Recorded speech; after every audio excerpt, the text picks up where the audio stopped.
ये समझना जरूरी है।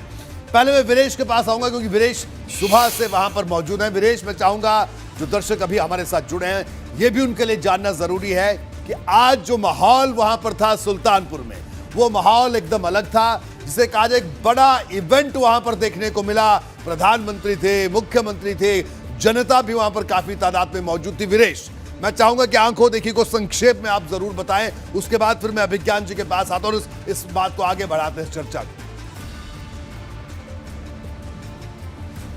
देखिए रोहित जी, पहले प्रधानमंत्री नरेंद्र मोदी हैं जो हरक्यूलिस से एक्सप्रेसवे पर उतरे और 3 एयर स्ट्रिप इमरजेंसी वाला वो केवल उत्तर प्रदेश के पास है, तो सब में अनूठा है। और रहा माहौल की बात, तो माहौल इस कदर था कि जिस तरीके से पूर्वांचल एक्सप्रेसवे का उद्घाटन, एक ऐसी विकास गाथा पूरे पूर्वांचल के लिए जो पिछड़ा माना जाता है, और उसका लखनऊ से जुड़ना, फिर वहां से दिल्ली से जुड़ना, बिहार से दिल्ली तक के रास्ते को साफ करना, यानी पूर्वांचल का रास्ता विकास के रास्ते से जा रहा है। और नए उत्तर प्रदेश के उदय की बात प्रधानमंत्री ने कही है, वो उसके प्रतीक के तौर पर इस पूरे पूर्वांचल एक्सप्रेसवे के उद्घाटन के अवसर पर देखा गया।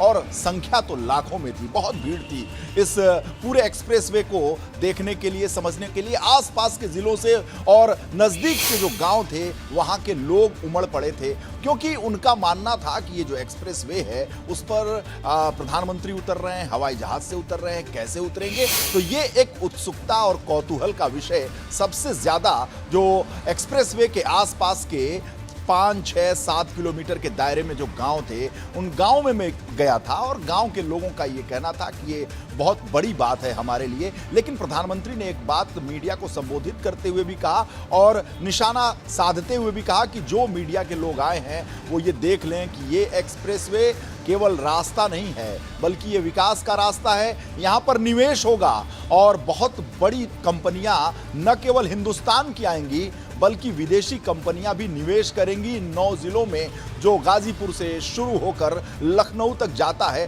तो इससे पूरी तस्वीर बदल जाएगी। और सबसे महत्वपूर्ण बात यहाँ ये है कि अवधि में उन्होंने बात की, भोजपुरी में बात करते हैं, वो उनकी शैली है, वो पाँव लागने की बात की उन्होंने, यानी पैर छूने की बात की, जनता का अभिवादन स्वीकार करते हुए और बातें कही। लेकिन सबसे महत्वपूर्ण बात है, उन्होंने पूर्व मुख्यमंत्री उत्तर प्रदेश श्रीपत मिश्रा का नाम लिया और कहा कि जो परिवारवाद की राजनीति है, यानी अप्रत्यक्ष रूप से समाजवादी पार्टी और कांग्रेस पर निशाना साधते हुए उन्होंने कहा कि परिवारवाद की राजनीति करने वालों ने पंडित श्रीपत मिश्रा का सम्मान नहीं किया। पूर्व मुख्यमंत्री जो उत्तर प्रदेश के थे, वो कर्मयोगी थे, उनकी उन्होंने सराहना की और उनके अपमान का बदला लेने की उन्होंने बात की। निश्चित रूप से ब्राह्मण राजनीति को साधने की कोशिश भी की और पूरी राजनीति प्रधानमंत्री ने भी की।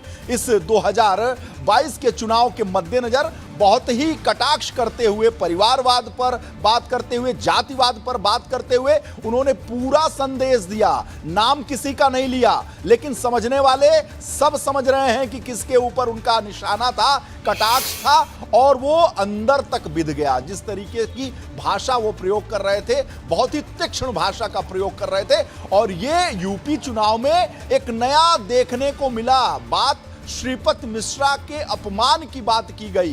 पूर्व मुख्यमंत्री जो कांग्रेस से मुख्यमंत्री थे, उनके अपमान की बात, यानी गांधी परिवार पर निशाना साधा गया और कहा गया कि परिवारवाद यानी ब्राह्मण राजनीति को साधने की कोशिश, जिस तरीके से प्रियंका गांधी उत्तर प्रदेश में घूम रही हैं और कोशिश कर रही हैं कि जमीन पर उनकी पार्टी आ जाए, सतह पर आ जाए, और वो ब्राह्मण, दलित और अल्पसंख्यक समुदाय की जो परंपरागत कांग्रेस के वोटर्स थे, उनको लुभाने की बात कर रही हैं, उन पर प्रहार प्रधानमंत्री ने किया है। इस तरह की बात व्यक्तिगत नाम लेकर वो नहीं करते हैं। कुशीनगर में थे, बनारस में थे, उन्होंने इस तरह की बात नहीं की।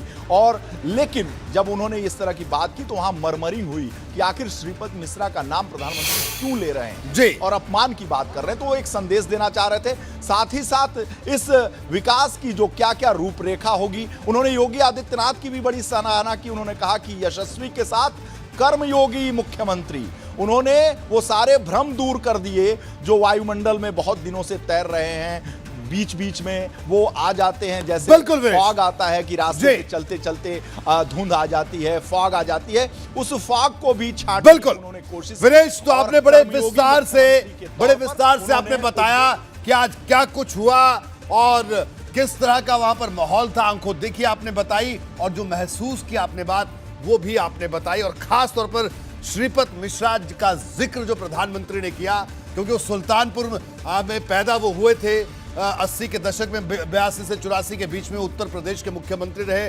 कांग्रेस के बड़े नेता रहे, उनका जिक्र किया खास तौर पर। और जो बात वीरेश आपने कही बिल्कुल, क्योंकि चुनाव कहीं ना कहीं आसपास जरूर है। विज्ञान, अब मैं आपके पास आऊंगा और एक अहम सवाल ये कि भी अगर हम पिछले 20 दिन की बात करें तो लगातार हम उत्तर प्रदेश में जातीय गोलबंदी की बात कर रहे हैं, क्योंकि रोज जातीय सम्मेलन उत्तर प्रदेश में हो रहा है। कभी एक पार्टी करती है, बीजेपी करती है, सपा करती है, बसपा करती है। तो बड़े लंबे अरसे बाद आज उत्तर प्रदेश में विकास पर चर्चा हो रही है, लेकिन चर्चा दोनों तरफ से है। समाजवादी पार्टी कह रही है कि साहब ये हमने पूर्वांचल एक्सप्रेसवे का सपना हमारा था, बीजेपी तो सिर्फ उद्घाटन कर रही है। तो भले ही वो नेगेटिव तरीके से बात करें कि नहीं हमारा प्रोजेक्ट था, लेकिन विकास उनके भी एजेंडे पर आ गया। भारतीय जनता पार्टी आज पूरी यही बात कर रही है, मुख्यमंत्री योगी आदित्यनाथ यही बात कर रहे हैं, प्रधानमंत्री यही बात कर रहे हैं। किस तरह से देखा जाए इस एक्सप्रेसवे को